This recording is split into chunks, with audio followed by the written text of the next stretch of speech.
La proclamation de l'évangile jusqu'au bout de la terre est un évangile glorieux. Partout où nous allons, nous trouvons des gens qui s'élèvent contre le péché, qui prêchent la nécessité d'être en bon terme avec Dieu et d'enlever tout ce qui peut être la cause de son déplaisir. Alors vous pouvez dire que cela nous conduit à la simple prédication, de la substitution et ainsi de suite. Mais j'ose suggérer qu'il y a beaucoup plus que cela. D'après la compréhension que nous avons, cela peut nous conduire seulement à quelque chose d'entièrement objectif. Vous trouverez cela dans la parole de Dieu. Dans l'Ancien Testament, il est abondamment prouvé en type, et dans le Nouveau Testament, par de nombreux enseignements, que l'efficacité de notre témoignage dépend de la mesure dont la gloire aura été saisie. Cela doit être confirmé et rendu clair.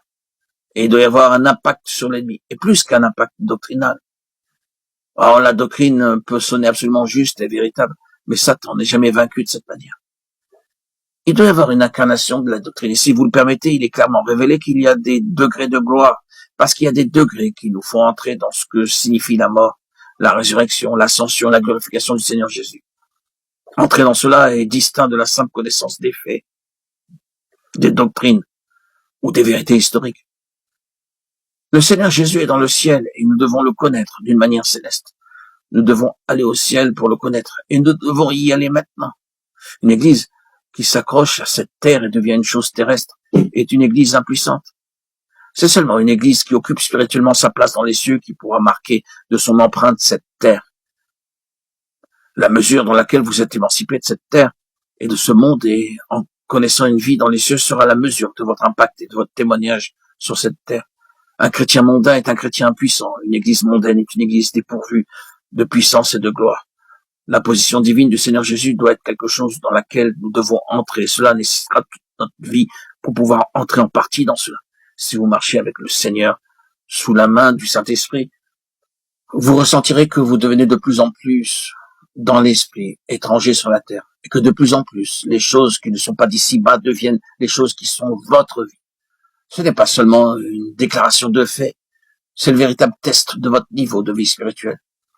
En progressant, les choses qui sont au-dessus doivent devenir de plus en plus partie de notre être, et sans lesquelles nous ne pouvons pas vivre ici sur cette terre. Dans la mesure où cela est vrai, nous avons la puissance contre l'ennemi et pour le témoignage. Il y a des degrés de gloire résultant de la mesure de Christ qui aura été saisie, et ce degré détermine la puissance du témoignage sur la terre. Ah, cela peut paraître évident de dire qu'au début, dans le livre des Actes, le témoignage dans le monde connu de cette époque comptait pour quelque chose. Il y avait un impact et on pouvait parler de ces hommes qui avaient mis le monde sans dessus-dessous, Actes 17:6. Il y avait une immense influence, un ascendant. Satan était puissamment actif, mais il était sans cesse battu. Et pourquoi? Parce que le peuple du Seigneur avait une grande mesure de la gloire de Christ. Par le Saint-Esprit, cette gloire était venue dans l'Église, et c'est pourquoi l'Église pouvait servir ainsi de témoignage. Notre démarche consiste à montrer quel évangile nous avons reçu.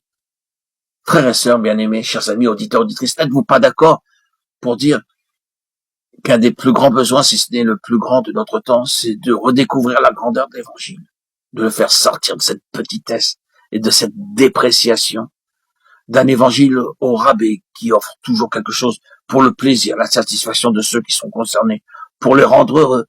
L'évangile bonbon, cela peut être très bien, mais c'est très bon marché. Ah, il y a quelque chose d'infiniment plus grand que cela. Et cela remonte bien avant, dans l'éternité des âges passés, dans les conseils de Dieu. C'est une chose immense, colossale. L'univers sera rempli de la gloire de Dieu. Et le vase dans lequel cette gloire est déposée et par lequel elle est révélée et manifestée, c'est l'Église, la ville sainte, Jérusalem descendant du ciel d'auprès de Dieu, ayant la gloire de Dieu. C'est à cela que nous sommes appelés. Ce n'est pas un petit évangile, c'est l'évangile de votre salut, mais aussi le mystère de l'évangile.